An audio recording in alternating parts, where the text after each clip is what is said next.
Bonjour à toutes et à tous, vous écoutez SOS Parole, le podcast qui transforme vos histoires en moments inoubliables. Ici, vous apprenez à captiver en quelques secondes, à intriguer, à surprendre, bref, à devenir quelqu'un qu'on écoute vraiment. C'est parti. Aujourd'hui, on va parler d'un outil que tu connais sûrement sans le savoir, le cliffhanger. Alors, les puristes, ceux qui n'aiment pas quand on utilise des anglicismes, vont me détester. Alors je vous explique.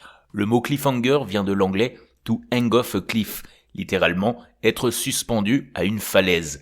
Dans les films, les séries ou les livres, c'est le moment où l'histoire s'arrête juste avant un événement important.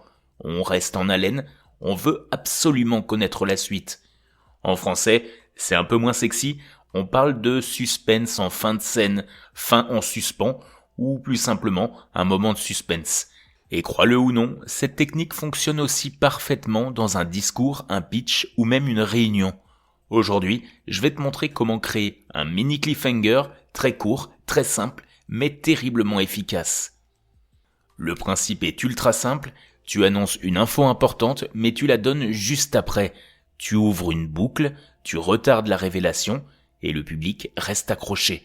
C'est l'un des leviers les plus puissants pour garder l'attention. Voici quelques phrases toutes prêtes que tu peux utiliser. Et c'est à ce moment-là que tout a basculé. Mais avant de t'expliquer, je dois revenir une seconde en arrière. Ou bien, la suite est assez surprenante, mais pour la comprendre, il faut avoir un détail essentiel. Ou encore une version plus pro.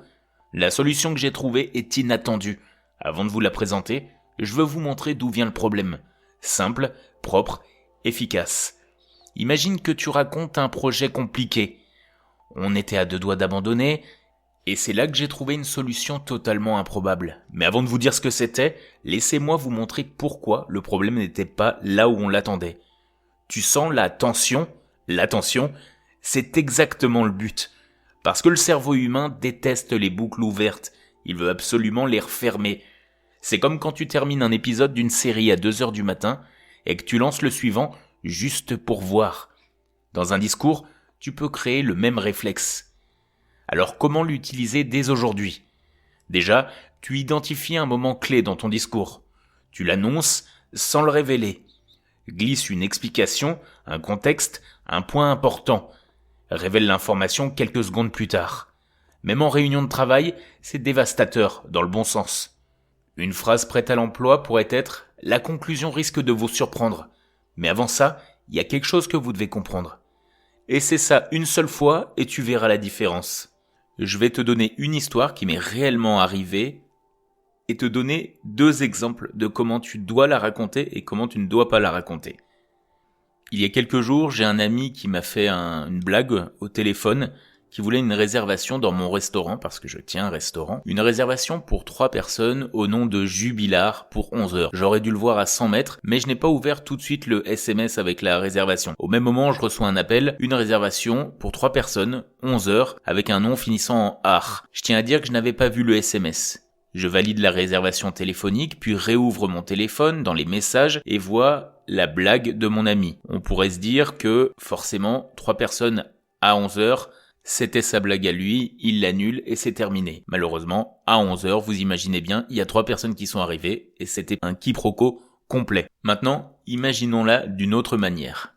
Je recommence l'histoire. Il y a quelques jours, il m'est arrivé une coïncidence incroyable. Mais avant, faut que je te dise comment ça s'est passé. Dans mon restaurant, j'ai reçu au même moment une vraie réservation téléphonique et une blague d'un ami, presque au même nom, à la même heure. Et devine quoi, croyant que c'était une blague, j'ai annulé les 2 réservations. Et imagine ma surprise quand j'ai vu arriver 3 personnes à 11h dans un restaurant plein. Je te laisse deviner. Vous voyez, c'était plus direct, plus court.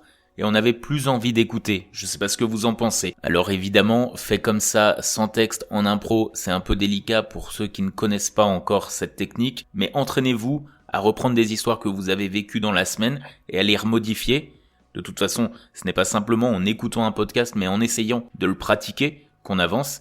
Et vous me direz ce que vous en avez pensé. Merci d'avoir écouté cet épisode de SOS Parole, je suis Loris. Envoyez-moi un peu de force en vous abonnant sur Spotify, Apple Podcast ou bien en mettant une note si vous le pouvez, que vous avez apprécié mon travail. Moi je vous souhaite une excellente journée, à très bientôt.